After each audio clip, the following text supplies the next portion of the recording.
Mesdames et messieurs les journalistes, bienvenue à cette conférence de presse. Les activités minières au Tchad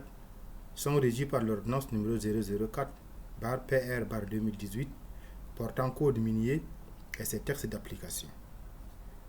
Depuis 1995 à nos jours, les collines de Fianga sont incessamment exploitées pour des travaux d'utilité publique et à des fins commerciales par diverses sociétés, à savoir IFF, Satom, Hydro Chinois,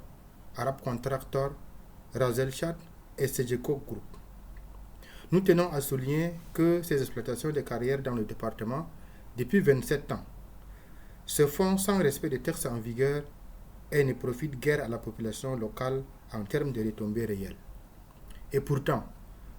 l'article 155 du Code minier stipule qu'une demande d'autorisation d'exploitation de carrières permanentes doit être obligatoirement constituée de pièces utiles parmi lesquelles figurent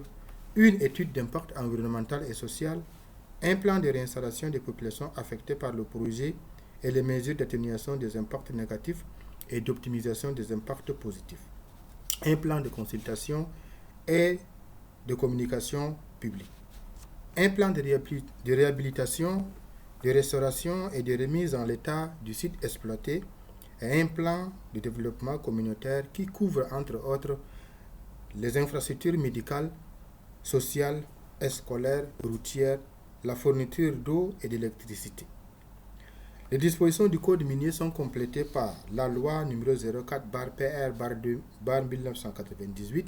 du 17 août 1998 définissant les principes généraux de protection de l'environnement et le décret numéro 630/PR/PM/MEERH/2010 portant réglementation des études sur l'environnement font obligation aux sociétés d'exploitation de réaliser impérativement une étude d'impact sur l'environnement avant tout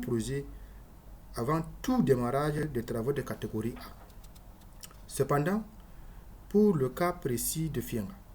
les sociétés qui sont actuellement autorisées à exploiter les carrières n'ont ni fourni des dossiers conformes, ni réalisé l'étude d'impact environnemental et social, ni élaboré un plan d'investissement dans la zone, mais elles exploitent les dites carrières en toute irrégularité, mettant en avant leurs intentions malveillantes. Depuis le mois de juillet 2021, nous nous sommes rapprochés du ministère des Mines et du ministère de l'Environnement pour leur signifier les manquements constatés dans l'attribution d'autorisation d'exploitation et la non-application du Code minier et de la loi 14 par les sociétés d'exploitation. Malgré les graves irrégularités relevées dans la procédure d'attribution d'autorisation, le ministère des Mines et le ministère de l'Environnement ont délibérément laissé Segeco Group, Arab Contractor et Razel Chad évoluer sur le terrain au mépris du Code minier qui garantit la réalisation d'une activité minière au service du développement économique et social et respectueuse des droits humains, de l'environnement immédiat, des règles de bonne gouvernance et de lutte contre la corruption. En effet, toutes ces exploitations de carrières à Fianga se font en violation flagrante du Code minier et d'autres textes en vigueur en République du Tchad. Malheureusement, le ministère en charge de la réglementation dans le domaine observe un silence complice et coupable. Nonobstant la bonne foi affichée par la communauté locale pour parvenir à un dénouement heureux, nous constatons qu'en face de nous, les sociétés Arab Contractor, Segeco Group, le ministère de l'Environnement et le ministère des Mines, en parfaite complicité avec les dites sociétés, ont choisi une option inavouée et non transparente, tout en foulant au pied le Code minier et la loi 14 ainsi que leur décret d'application. Nous dénonçons avec force l'attitude et le comportement du ministère des Mines et le ministère de l'Environnement qui en principe sont censés respecter et faire appliquer le Code minier et la loi 14 par les sociétés d'exploitation, mais entretiennent malheureusement une opacité ahurissante et un flou total dans la gestion des activités minières au mépris des intérêts des populations locales. Il faut noter que la société Arab Contractor qui a exploité les collines de 2013 à 2022 est contre toute attente à quitter de manière unilatérale la zone sans investir et sans remettre en l'état les sites exploités.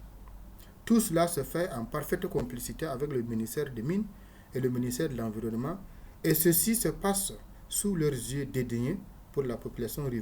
riveraine qui en souffre des impacts négatifs occasionnés par les exploitations industrielles des carrières. Nous sommes très surpris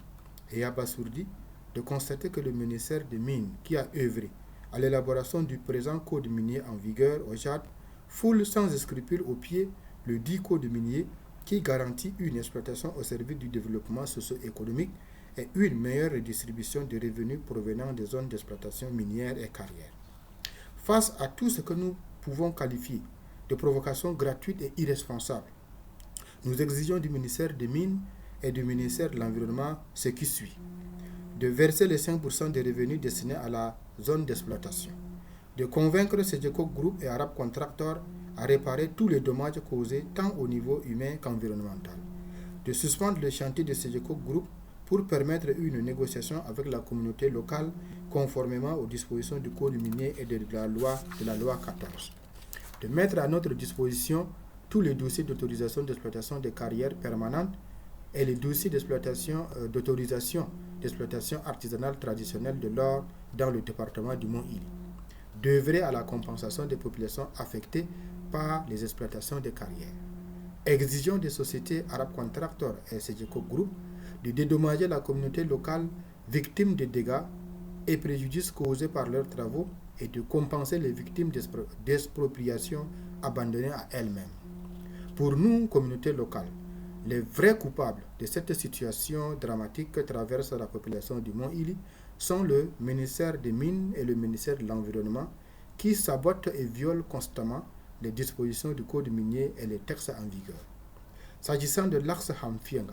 cette route d'une distance maximum de 68 km pose énormément de problèmes aux usagers qui empruntent cet axe. Il y a de cela un mois, précisément le 9 février 2022, lors d'une interpellation au Conseil national de transition, le ministre des Infrastructures et du Désenclavement a annoncé haut et fort que l'axe Ham sera aménagé cette année. Nous avons pris acte et avons salué la décision. Cependant, nous restons toujours sur notre faim et suivons de près cette promesse qui tarde à se réaliser. Nous, ressortissants du département du Mont-Ili, nous pensons que le Mont-Ili mérite mieux que cela, car en plus de 25 ans, la zone a fourni énormément de gravier pour bitumer des routes à l'intérieur du pays. Il est inadmissible que la zone de Fienga, qui produit des graviers depuis de nombreuses années, servant à bitumer des routes dans d'autres localités, soit hermétiquement enclavée et très difficile d'accès pendant la saison de pluie. Tout en restant ouvert au dialogue, nous, population du département du Mont-Ili, donnons un délai d'1 mois au ministre des Mines et au ministre de l'Environnement pour trouver une solution satisfaisante à nos revendications légitimes. Passé ce délai, nous serons dans l'obligation d'entreprendre des actions courageuses et audacieuses pour nous faire entendre, et les deux ministères seront tenus pour responsables de ce qui adviendra. Je vous remercie.